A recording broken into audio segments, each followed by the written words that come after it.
Midwest Whitetail is brought to you by Realtree, Hoyt, Muddy Outdoors, Fuse Accessories, Frigid Forage, Rocket Arrowheads, Scott Archery, Night and Hail Game Calls, Cabela's, TrailCamPro.com, Execute Scent Control, and Nikon.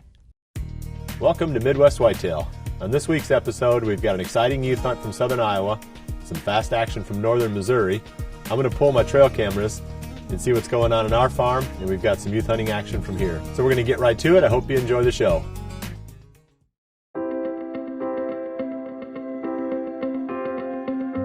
Hey guys, it's September 28th and the archery season here in Iowa is just around the corner. We've had some other opportunities to get out though, and that's what we're going to share with you today. On September 20th, I got the opportunity to take out Nikki Maddison for the youth season here in Iowa. We were hoping to get his first buck. I wanted to take Nikki to a spot where I knew we'd see some deer up on their feet during the daylight, and it just so happened that morning Jared and I had been out checking trail cameras, and on this one particular food plot, we had a lot of bucks that were showing up during the daylight hours. So it was a no-brainer. We were going to take Nikki to this spot where we had created an awesome frigid forage food plot this summer.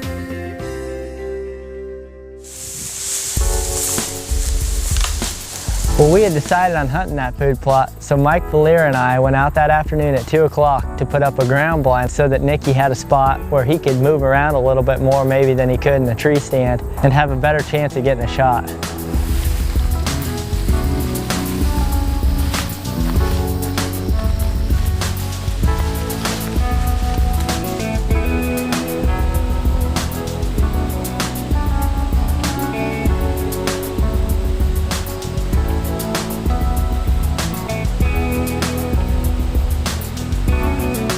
We'd been in a blind about an hour and we hadn't seen any deer at all.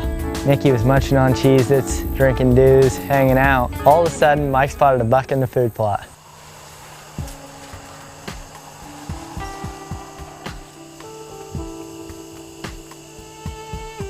Right away, I recognized him as one of the bucks that Jared and I had gotten on trail camera that morning.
It looked like Nikki had made a great shot on this buck, but I wanted to be safe and back out and go back to the office and check the footage just to make sure. We just got out of the blind. I shot at a really nice buck. We don't know if we hit it yet, so we're gonna go back and look at the footage, and then we're gonna see if we hit him.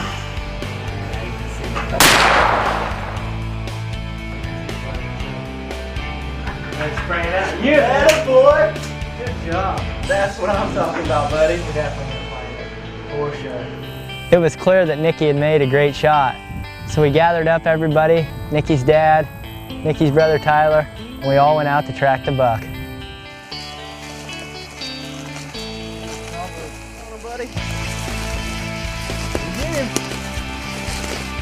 Went hunting with my best friends Mike and Chad, and it was really exciting, and I shot this big buck.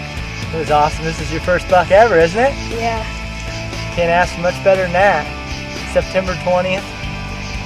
Shot him with the muzzleloader. Good job, buddy. Congrats, boy. Good job, Mikey. And you just tagged your first buck. Good job, buddy. Good job, bud.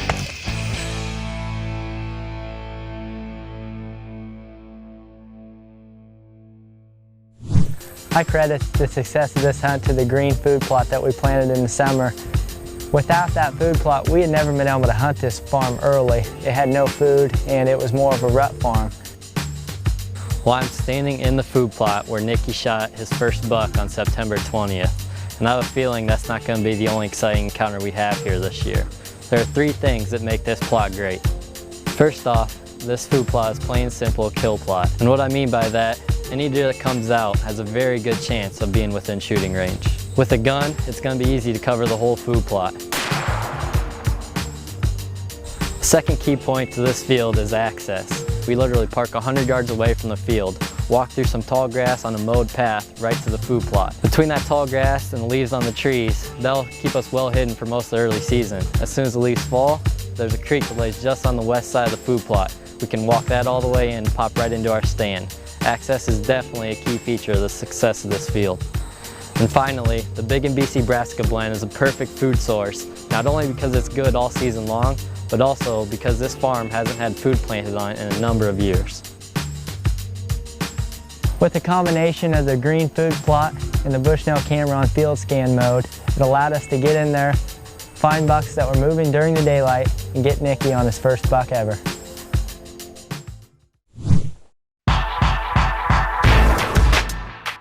After Nikki's hunt, it was time to head back to northern Missouri on a farm that we had hunted the previous weekend for bucks and had a lot of good encounters, but no shots. So now it was time to turn our attention to doe management.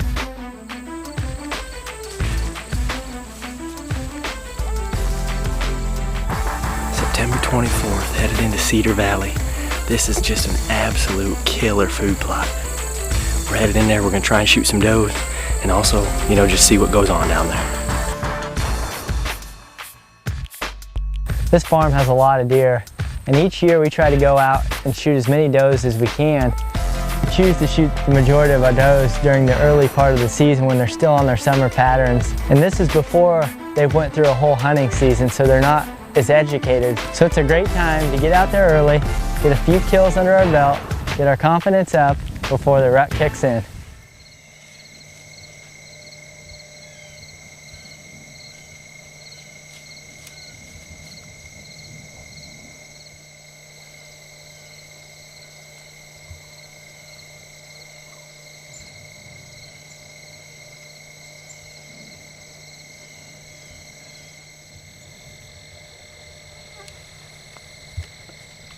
Right.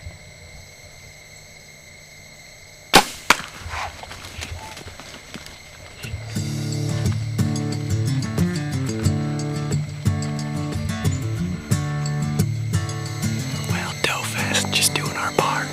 Just had a beautiful shot at a beautiful doe. Think I hit her pretty good. We watched her run across the plot. Pretty much cleared the plot, but we're hoping some deer will come back. We still got some doe tags.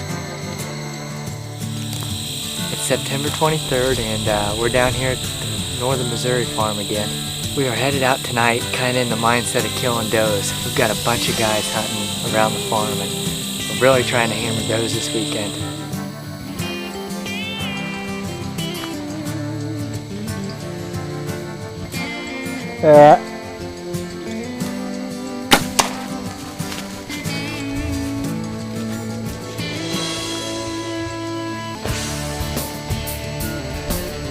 There's number 1 for the night. She made it about 50 yards. This is an awesome spot.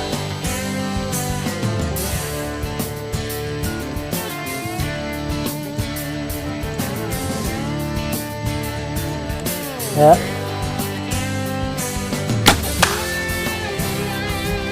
Was doe number 2 I just shot. She went down, baby, so it's been pretty fun so far. September 24th, I just climbed into the stand here. Night 2 of Doe-Fest. We moved in just off the edge of this ridge here. There's acorns everywhere, and it leads right down into a turnip plot, so we should be in the money here tonight.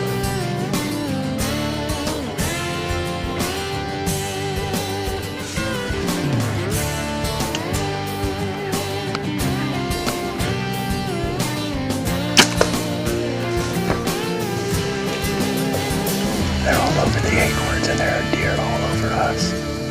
We still got like 2 hours of light left. Good thing I got an arrow full of quivers. A quiver full of arrows.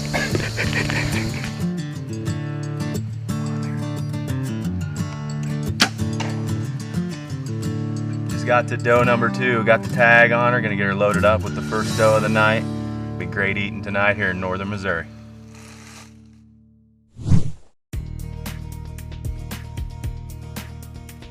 I pulled my cameras yesterday thinking I was going to get a lot of good information that I could use to pick a good stand location for Andrew's hunt. And I started going through the images and I was struck by the fact that it has really changed from one week to the next here. We had a lot of daytime pictures of deer from about the middle of September until about the 20-something, 21st, 22nd. And from that time frame until just yesterday, the 1st of October, the daytime activity of these mature bucks on these cameras has really dropped off. In fact, we're not even getting that many pictures of mature bucks at all. So I don't know if you're seeing the same transition where you're at. If you are, don't be surprised, because it seems to be something in the physiology of these deer. It seems like they have this sort of a transition time even when you're not hunting.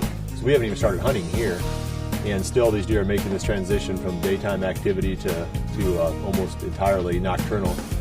So that's pretty disappointing. I was excited looking at all these photos of bucks back in the middle of September, towards the 3rd week of September there, and seeing these great deer during the daylight. Now there's none. Literally, there aren't any of these deer that I'm hunting that are showing up during the day. So I didn't really see anything there that inspired me. I don't think I'll be doing a lot of early season bow hunting here. I'll keep an eye on the cameras. I don't want to be out there bumping around in the woods when the bucks just aren't moving during the day. I had Andrew out again yesterday, which would have been Saturday evening, and for the second time this season, we didn't see a single deer from the tree stand, which is pretty disappointing for a young person who loves to shoot deer. He'd be happy to shoot pretty much anything that steps out, and even though we know the deer pretty well on this farm, we just didn't have any success. We had a lot of fun hunting together, we just didn't see any deer.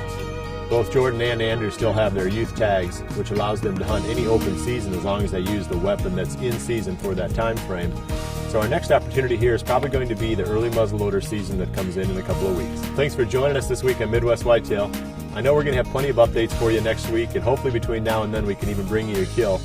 So we'll see you right back here again next Monday for the next episode of Midwest Whitetail, and remember to always dream big.